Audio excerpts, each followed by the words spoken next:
When we talk about the presentation in fighting games, visual elements usually steal the spotlight in any discussion. Things like character designs, special effects, graphical fidelity, or even the user interface. However, there's another side to the presentation that doesn't get the credit it deserves. Composers are, ironically enough, the silent heroes of fighting games. While the visuals are still important, just imagine how much less exciting your favorite fighting game would be if you suddenly removed all the music. Round 2. Fight!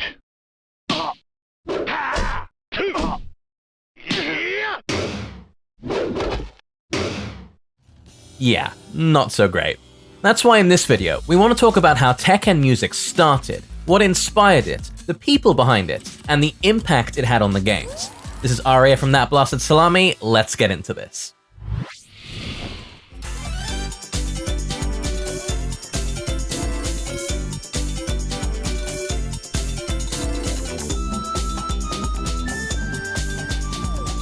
As we all know, it took some time for Tekken to figure out its gameplay formula.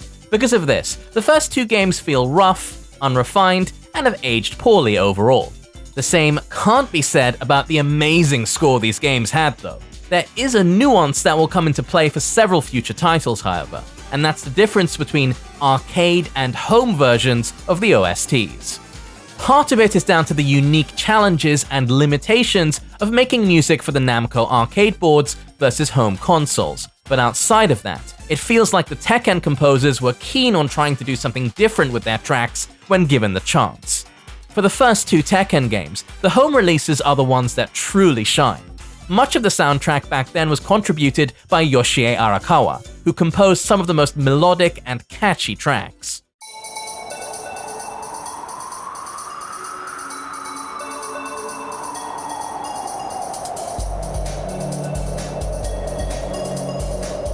While Yoshie Takayanagi provided more sonically and thematically unconventional tracks, like the dark ambient theme of Monument Valley.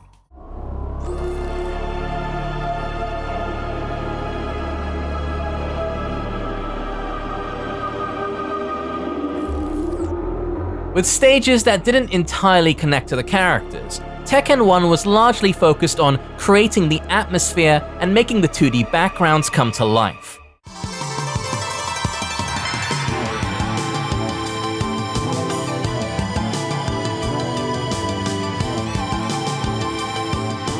With Tekken 2, however, we got so many stages that each track could focus on not only the atmosphere, but also conveying the character's personality. For example, Yoshimitsu's theme, the Head Shaker, features an eccentric combination of traditional Japanese motifs, while combining them with techno beats and the synth sounds that underline his own nature.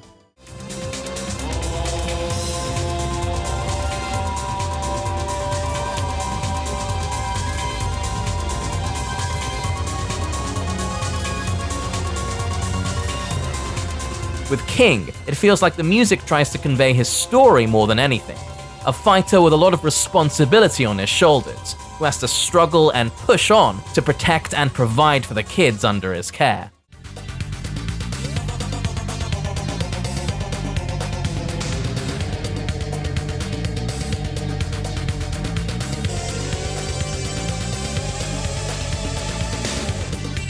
Needless to say, these tracks aged quite gracefully, and deserve a listen both in the context of the game and on their own as outstanding pieces of music. Become DashFight supporter on Patreon. Gain ad-free browsing on our site. Click the link in the description.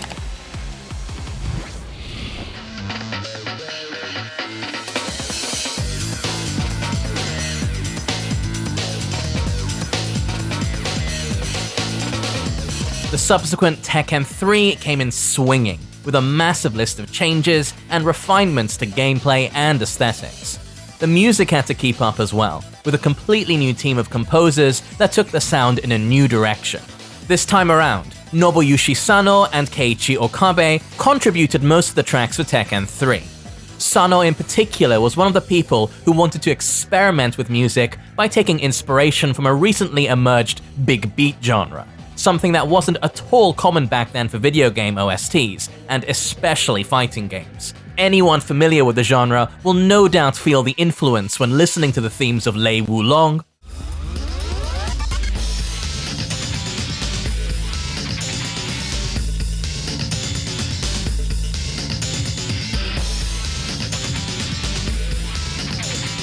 or King.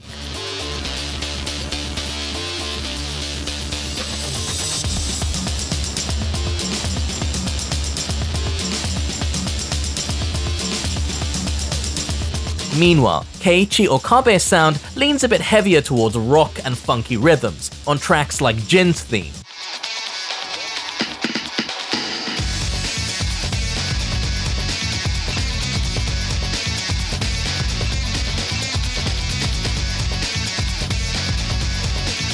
Or the theme of Nina Williams.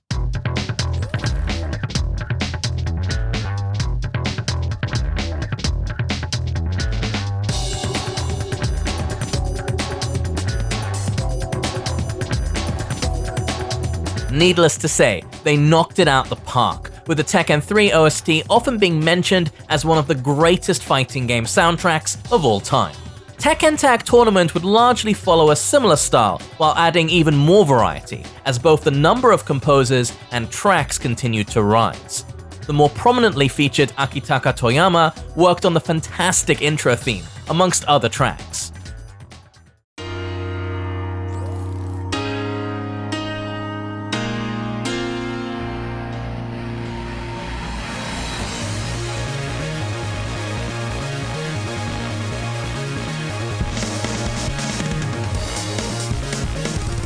Meanwhile, Yu Miyake went on to compose 5 tracks, 3 more than he did on Tekken 3. Among them is the new King theme, which he called his favorite on this OST.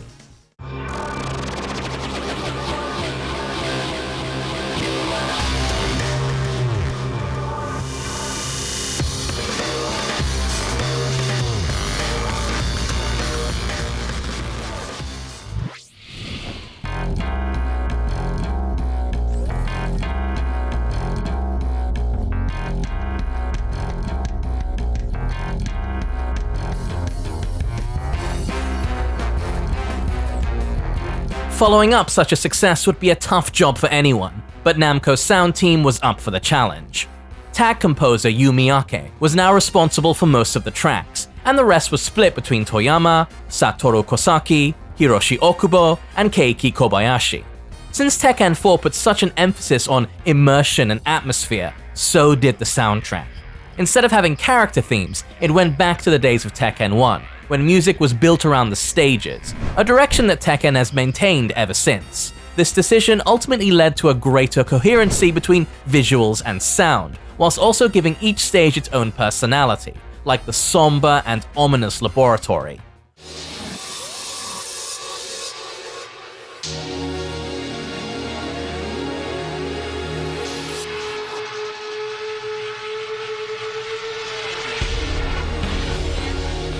Or the iconic beach with its incredibly bright and upbeat score.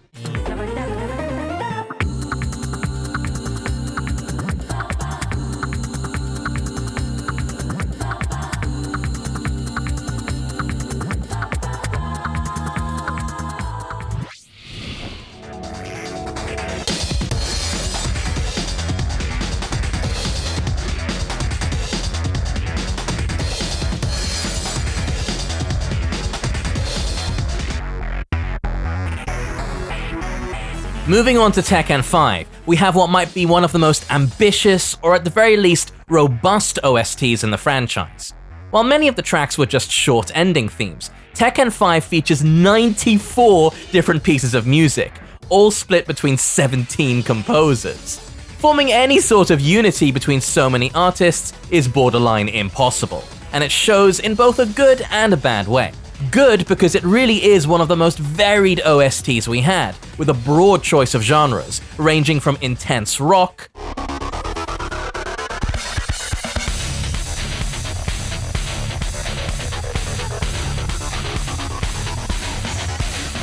to mellow trance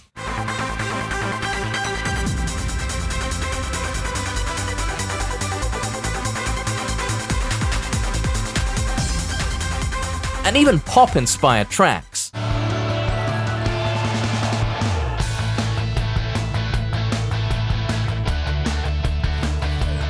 but also bad in a sense that it didn't have the same level of consistent quality like its predecessors. However, with Dark Resurrection, the composers had time to improve, and in some cases, completely alter the tracks. For example, Satoru Kosaki reimagined his already great Moonlit Wilderness theme.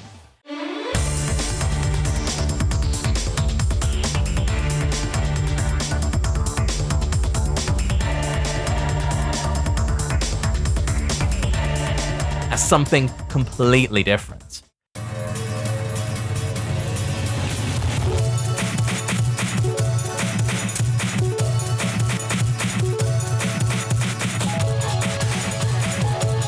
Tekken 5 also gave us an interesting example of a stage that's directly fused with the music, as the crowd's chanting is an essential part of the Urban Jungle's theme.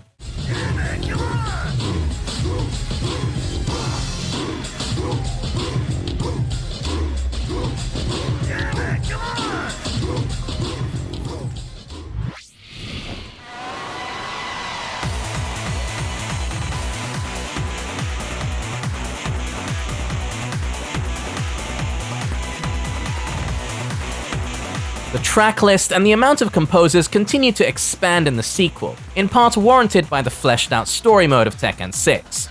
Instead of naming the numerous artists, it's easier to list 4 different teams that came together for this OST, them being Super Sweep, Monaka, Bass's Cape, and Namco's own music team. Despite representing their teams, there's still plenty of individuality expressed through each composer, offering plenty of electronic tracks, rock, metal, and even orchestral music. Keiichi Okabe swings back to show off his groovier side.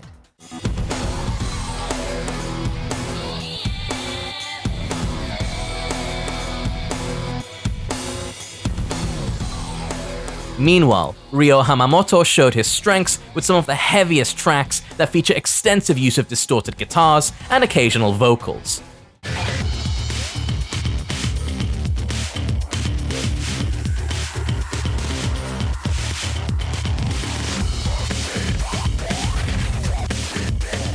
But of course, it wouldn't be Tekken without including some distinctly electronic tracks, like Akitaka Toyama's incredible Karma, the theme of the Electric Fountain stage.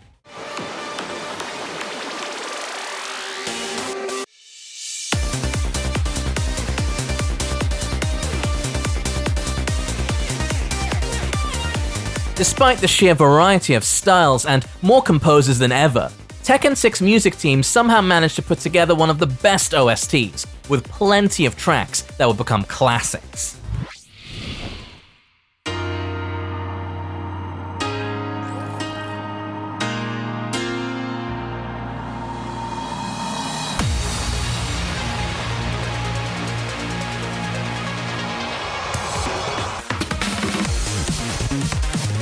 Many of you might have felt a sting of nostalgia when hearing this tune, which was likely the intention behind several tracks in Tekken Tag 2.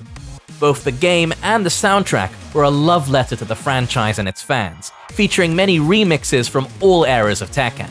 The OST overall is also much more focused this time around, something to be expected when you go from 20 composers on Tekken 6 to just 8 on Tag 2.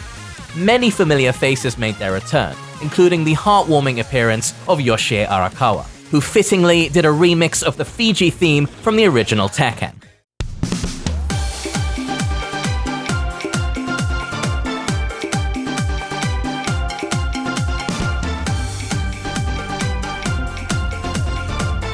Keiichi Okabe and Nobuyushi Sano have made regular appearances since Tekken 3, but their return for Tag 2 is made special, with Okabe's remix of the original Jin theme.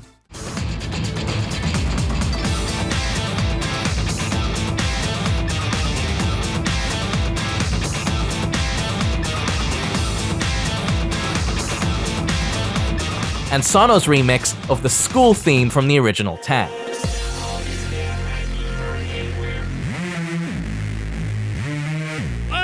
This is the Tekken Tag Tournament 2! Yeah!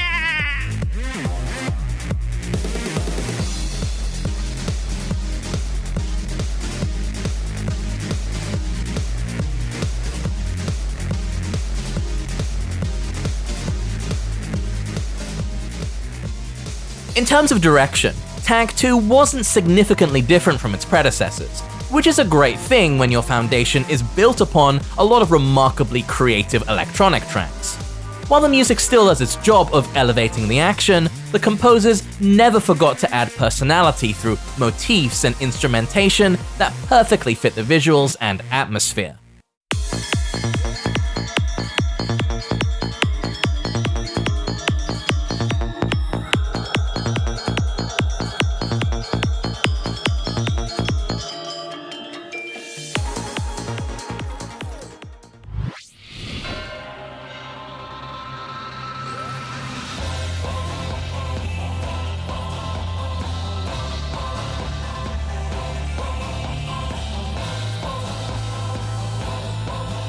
An overlooked chapter in series history, Tekken Revolution came and went without ever getting much attention, in part due to its limited availability and questionable design choices. Despite largely being an asset flip that tried to salvage the commercial flop of Tekken Tag 2, you'd never tell that from the soundtrack. In a way, Revolution gave us an early glimpse of what to expect in Tekken 7.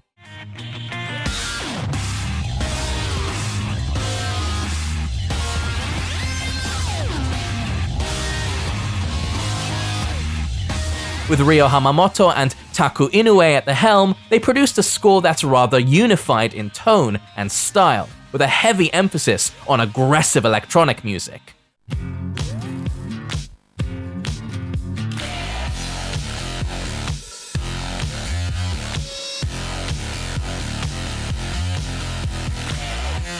Brisk guitar parts,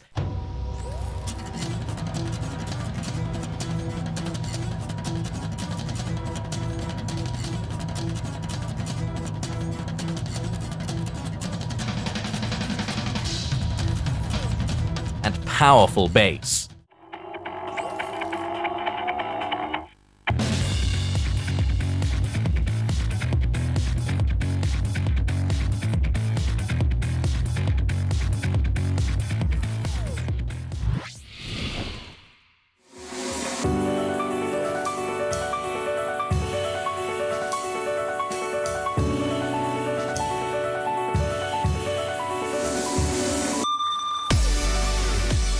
The last stop in our retrospective, Hamamoto and Inoue would head the production of music for Tekken 7, with each showing their passion for heavy metal and dubstep respectively. The end result can be somewhat polarizing, with many either loving or hating the more abrasive tracks in the game, like the infamous G-Corp helipad theme.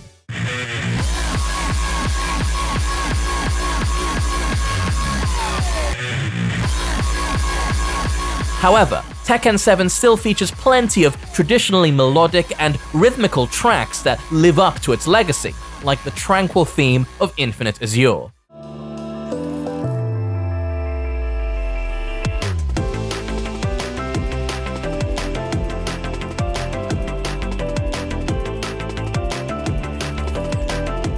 Or the upbeat tunes of Jungle Outpost.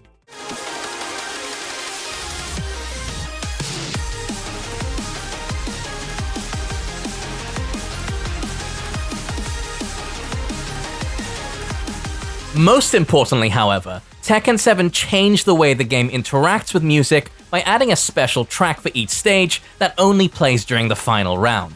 Higher stakes went hand in hand with more intense music, making it more exciting for both players and spectators.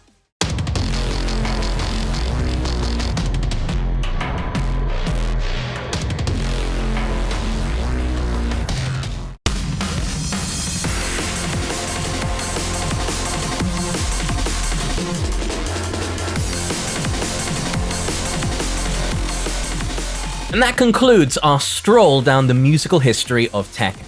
As you can see, the Tekken soundtracks have changed a lot over the years, while still maintaining their focus on setting the mood and accentuating the action happening on the screen. With Tekken 8, it's hard to say if the style of music will go in a new direction or maintain the tone of Tekken 7. But regardless, we hope that it lives up to the expectations of a franchise with so many timeless themes. Until next time, this has been Arya from TBS, wishing you an excellent day.